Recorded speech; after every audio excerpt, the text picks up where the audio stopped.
सुप्रभात बच्चों, हिंदी की कक्षा में आपका स्वागत है। आज हम नई कहानी आओ शिष्टाचार सीखें पढ़ेंगे। आओ शिष्टाचार सीखें। यह कहानी पाठ 6 से ली गई है, जो कि पृष्ठ 48 यानी कि 48 पर है। इस कहानी में लेखक ने हमारे जीवन में अच्छे शिष्टाचार को बहुत आवश्यक बताया है, क्योंकि शिष्टाचार हमें समाज में अच्छा व्यवहार करने में मदद करते हैं। अच्छे शिष्टाचार वाला व्यक्ति भावनाओं और परिवेश में रहने वाले दूसरों की भावनाओं के प्रति सम्मान दिखाता है। शील, विनम्रता, दया और शिष्टाचार एक अच्छे व्यवहार वाले व्यक्ति के लिए अनिवार्य लक्षण है। इसी विषय में हम इस कहानी में पढ़ेंगे। सर्वप्रथम हम लोग परिचय पढ़ेंगे। परिचय। हमारे जीवन में सुख और प्रसन्नता का आधार है शिष्टाचार। तो बच्चों, आप लोग जानते हैं कि यदि हम अपने जीवन में सुख और प्रसन्न रहना चाहते हैं तो शिष्टाचार अपनाना अत्यंत आवश्यक है। अगर हम शिष्ट व्यवहार नहीं करेंगे तो हम बहुत से लोगों से बुरी बातें या हमें बहुत से लोग डांटेंगे। तो इसलिए अगर हम शिष्ट व्यवहार करेंगे तो हमें हर कोई अच्छी दृष्टि से देखेगा। हम समाज में रहते हैं और शिष्टाचार से संबंधित गुण तथा नियम हमें समाज में उन्नति तथा सम्मान दिलाते हैं। हम जिस समाज में रहते हैं, यदि हम लोगों के साथ अच्छा व्यवहार ना करें तो समाज में यानी कि हमारे आसपास के लोग, उससे समाज बनता है। हमारे आसपास के लोग हमसे अच्छा व्यवहार नहीं करेंगे। और यदि शिष्टाचार से संबंधित गुण अपनाते हैं, यानी लोगों के प्रति दया, प्रेम, विनम्रता आदि की भावना रखेंगे, तो हमारे आसपास के लोग हमें सम्मान देते हैं। पाठ में इन्हीं गुणों का वर्णन किया गया है। तो इन्हीं गुणों के वर्णन करते हुए ये कहानी दी गई है। इस कहानी में हमें ये बताया गया है कि हमारा व्यवहार शिष्ट होना कितना आवश्यक है। अगर हम शिष्टाचार अपनाएंगे अपने जीवन में तो हमें हर कोई बहुत प्रेम करेगा और हमें हर कोई सम्मान देगा। तो ये कहानी इसी विषय के ऊपर है। अब हम कहानी यहाँ से प्रारंभ करेंगे। रविवार का दिन था। नेहा अपनी सहेली भावना के जन्मदिन की पार्टी से वापस आई थी। यानी कि रविवार का दिन था और जो नेहा है वह अपनी सहेली भावना के जन्मदिन पर गई थी और वहां से वापस लौटकर नेहा अपने घर वापस आई थी। आते ही वह अपने माथे पर हाथ रखकर बैठ गई। उसकी बेटी मधुलिका ने पूछा, तो मधुलिका किसकी बेटी हुई? मधुलिका नेहा की बेटी हुई। और नेहा किसके जन्मदिन पर गई थी? नेहा भावना के जन्मदिन पर गई थी। तो मधुलिका, जो कि नेहा की बेटी है, उसने पूछा, मम्मी क्या आपकी तबीयत ठीक नहीं है? और वह माथे पर हाथ रख के बैठी थी। तो उसकी बेटी जो मधुलिका है, नेहा की बेटी, उसने पूछा, मम्मी क्या आपकी तबीयत ठीक नहीं है? नेहा ने अब कहा, तबीयत तो मेरी ठीक है, परंतु वहाँ एक अन्य सहेली रूहानी के असभ्य व्यवहार के कारण मेरा सर दुखने लगा। और वह कहती है, नेहा मेरी तबीयत तो मेरी ठीक है, परंतु मेरी एक सहेली वहाँ थी और उसका व्यवहार बहुत ही असभ्य था, यानी कि अच्छा व्यवहार नहीं था। तो उस व्यवहार के कारण उसको देखकर मेरा सर दुखने लगा। मतलब वो बहुत असभ्य तरीके से व्यवहार करी थी। जैसे असभ्य का अर्थ आप देखेंगे शब्दार्थ में दिया हुआ है, अशिष्ट या गवार। तो यह चीज नेहा ने बताई। मधुलिका ने परेशान होकर पूछा। अब मधुलिका जो उसकी बेटी है नेहा ने, उसने परेशान होकर कहा, क्या उन्होंने आपसे कुछ कह दिया? नहीं, मुझसे तो कुछ नहीं कहा, परंतु उसका स्वभाव है। अब वह उस रूहानी जो कि उसकी सहेली है, उसके व्यवहार का वर्णन कर रही है। इस आगे की 1-2 पंक्तियों को आप रेखांकित कर लीजिए। ये जरूरी की पंक्तियां हैं, ये महत्वपूर्ण है। ये आपको एक प्रश्न का उत्तर भी इसी में आपको मिलेगा। परंतु उसका स्वभाव है जोर जोर से बातें करना। यह रूहानी के स्वभाव का वर्णन किया जा रहा है। जोर जोर से बातें करना, खो खो करके खूब जोर से हंसना, बिना सोचे समझे किसी से भी कुछ कह देना, चाहे सामने वाले को बुरा ही क्यों ना लगे। किसी के बारे में निरर्थक बातें करते रहना, यानी कि निरर्थक यानी व्यर्थ की बात करना, यानी किसी के बारे में अच्छा बोलना या बुरा बोलना। अच्छा बोलना तो अच्छी बात है, परंतु रूहानी का जो स्वभाव था वह बहुत जोर जोर से हंसती थी और खो खो करके जोर जोर से बातें करती थी, खो खो करके बहुत जोर से हंसती थी, किसी से भी कुछ कह देती थी। बहुत असभ्य तरह का उसका व्यवहार था।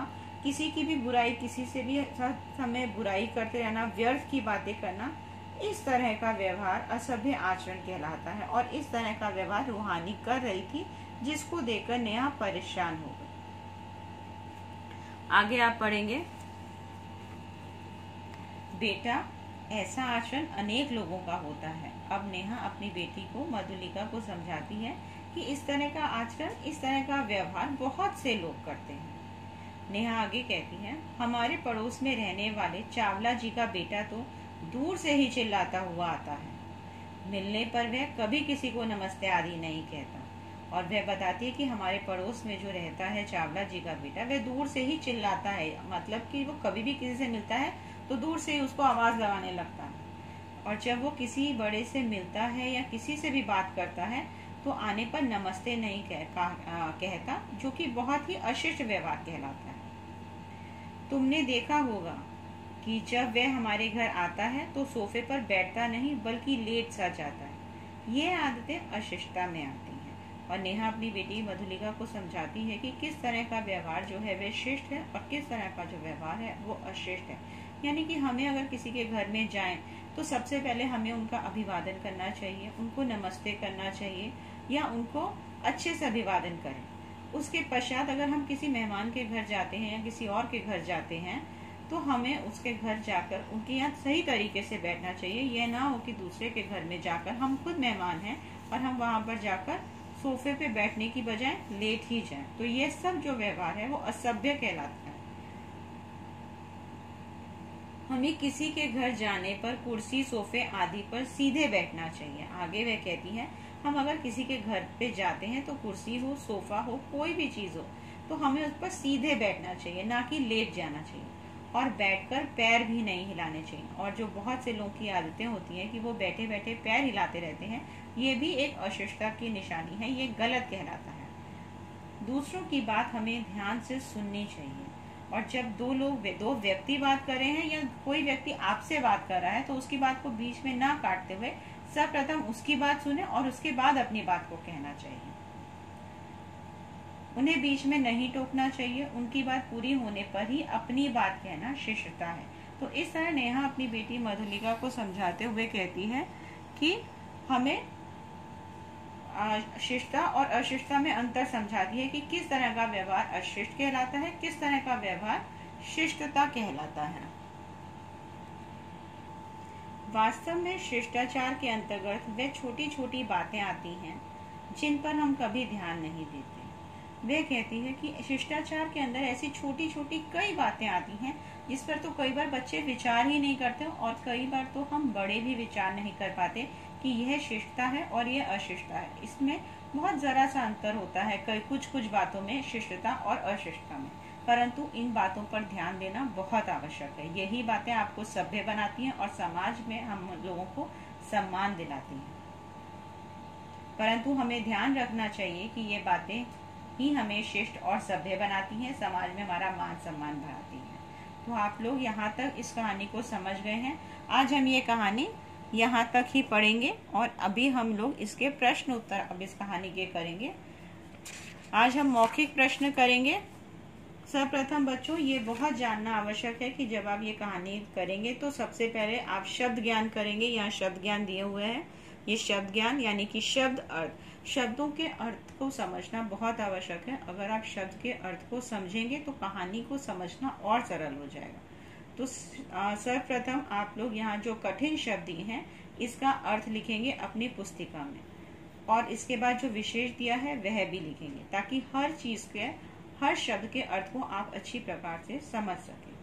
अब हम मौखिक प्रश्न करेंगे। कुछ प्रश्न इसमें अभी तक जो हमने कहानी पढ़ी है उसमें मौखिक प्रश्न, इसमें उत्तर आपको मिल जाएंगे, परंतु कुछ के उत्तर अगली कक्षा में जब हम कहानी पढ़ेंगे तब आप समझ जाएंगे। तो पहला प्रश्न है, कौन किसके जन्मदिन की पार्टी में गया? कौन किसके जन्मदिन की पार्टी में गया? ये पहला प्रश्न है। उत्तर है इसका, नेहा अपनी सहेली भावना के जन्मदिन की पार्टी में गई।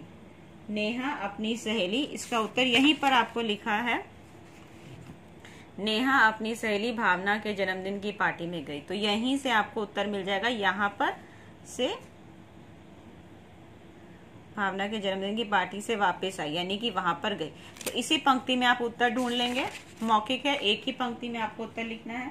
सब लोग कैसा आचरण पसंद करते हैं? दूसरा है, सब लोग कैसा आचरण पसंद करते हैं? सब लोग सभ्य एवं शिष्ट आचरण पसंद करते हैं। सब लोग सभ्य एवं शिष्ट आचरण पसंद करते हैं। तीसरा प्रश्न है, शिष्टाचार का सर्वप्रथम गुण कौन सा है? शिष्टाचार का सर्वप्रथम गुण विनम्रता है। शिष्टाचार का सर्वप्रथम गुण विनम्रता है। ये 3 प्रश्न अभी आप करेंगे। फिर हम लोग करेंगे लघु उत्तरीय में पहला प्रश्न, नेहा की बेटी का क्या नाम था? ये हमने पढ़ा है। नेहा की बेटी का क्या नाम था? नेहा की बेटी का नाम मधुलिका था। यहाँ पर लिखा हुआ है, नेहा की बेटी का नाम मधुलिका था। और एक प्रश्न आप करेंगे, नेहा रूहानी के किस व्यवहार से परेशान थी? नेहा रूहानी के किस व्यवहार से परेशान थी? तो इसका ये प्रश्न है आपका दीर्घ में, दीर्घ उत्तरीय का पहला प्रश्न है, नेहा रूहानी के किस व्यवहार से परेशान थी? इसका उत्तर आपको मिल जाएगा प्रश्न नंबर 48 में, यानी कि 48 में। यहाँ देखेंगे जोर जोर से लेकर यहाँ तक, जोर जोर से बातें करना, खो खो करके खूब जोर से हंसना, बिना सोचे समझे किसी से भी कुछ भी कह देना, चाहे सुनने वाले को बुरा ही क्यों ना लगे, किसी के बारे में निरर्थक बातें करते रहना, इस तरह का व्यवहार असभ्य आचरण कहलाता है। तो इस तरह के व्यवहार, रूहानी के इस तरह के व्यवहार से वह परेशान थे। तो आज हम लोग यहीं तक करेंगे। अगली कक्षा में हम ये कहानी का पूरी समाप्त कर देंगे। धन्यवाद।